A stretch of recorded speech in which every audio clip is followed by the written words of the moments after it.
Hi guys, this is Eric from Nuddles, and I'm going to really quickly go into PeDesign 11 and show you how to do a knockdown stitch. If you're not sure what that is, I'll explain after I go through the process. But let's keep it simple. I'm going to bring in, let's do a font. So I'm going to take, and we're going to spell it correctly, Knockdown, and if I do Control and Enter in PeDesign 11, that goes to the second line. So I've got Knockdown Stitch listed here, and what a Knockdown Stitch is it's going to be another set of stitching that actually stitches before your stitching that you have.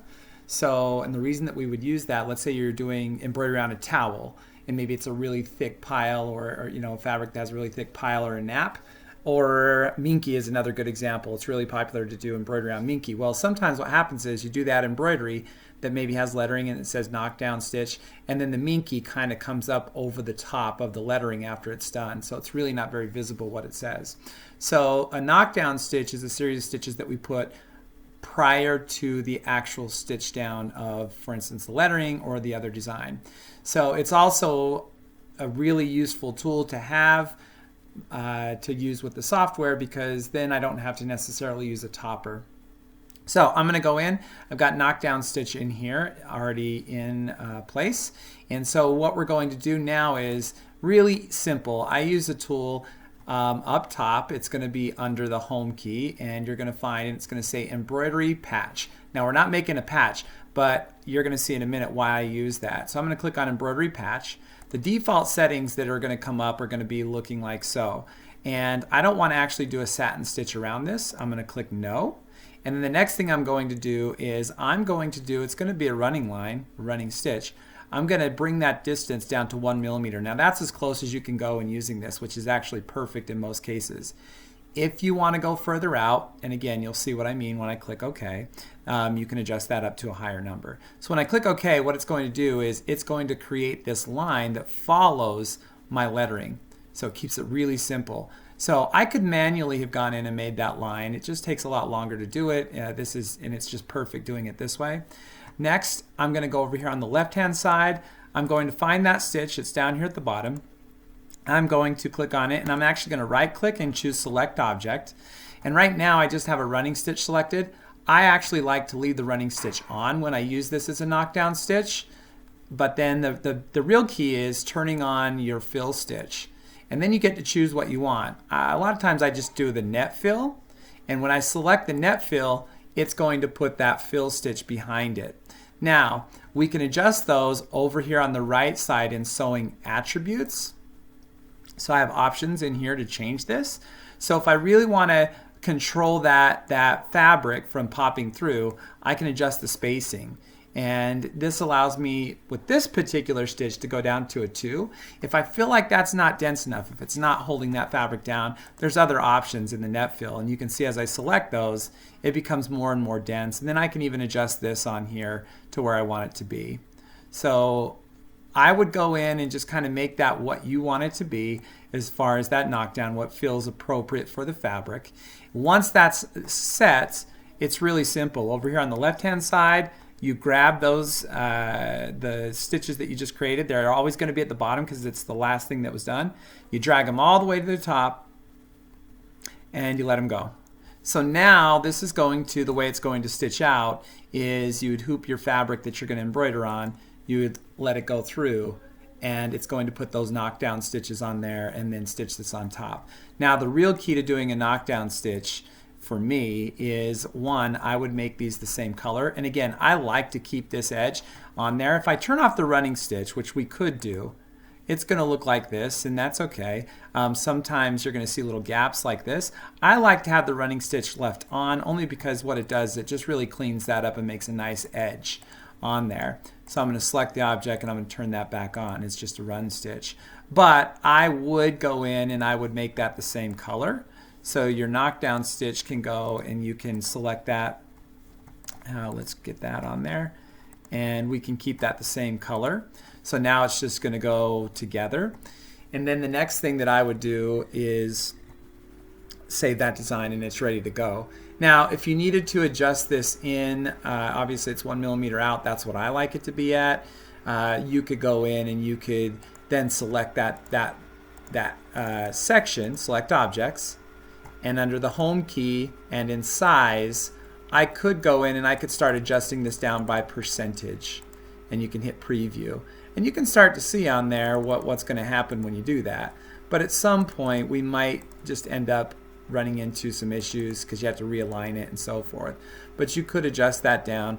I'm going to leave it back at the 100%. So that's the way that I would do this. If I was doing, that's for lettering. If I was doing a design, it works the exact same way. I'm just going to import a pattern really quick, and it could be anything. Let's just grab this guy. So let's say this is an embroidery design and you have the same issue on the edges of your fabric pulling and coming up over the top. All you're going to do is select the design. You're going to go into Embroidery Patch up here under Home and then Embroidery Patch. The system's remembering my settings, but if it comes in at default, all you're going to do is select No under Satin Stitch. You're going to adjust the distance down. It's going to be at a 1. You can say OK. You can see the line that's now created, and I could go in, I could select that line, and again, if I wanted to bring that closer together, I could go into size and I could adjust this down and hit preview, and you'll see that line coming either closer or further apart. I do again like it further out because that just is what controls those threads from coming over. Now the real key, and I didn't get to that, is when you stitch this out. So let's go back to Knockdown Stitch.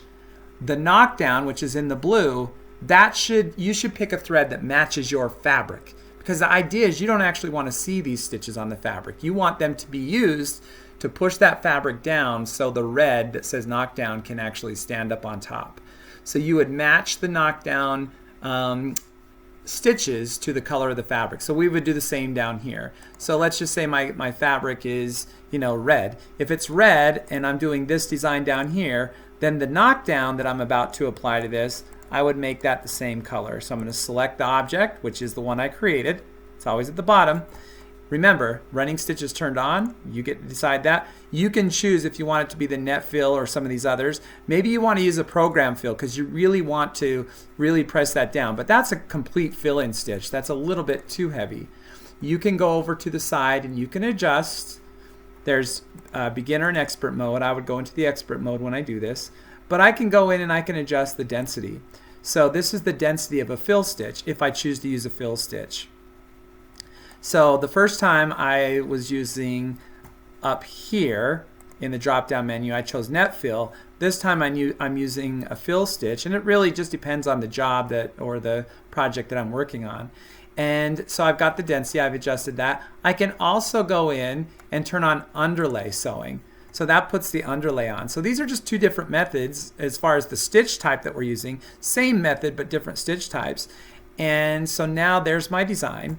So I would go in, I would then grab that. So I select the objects, and then I move them to be in front of the area that we're trying to provide the knockdown stitch for.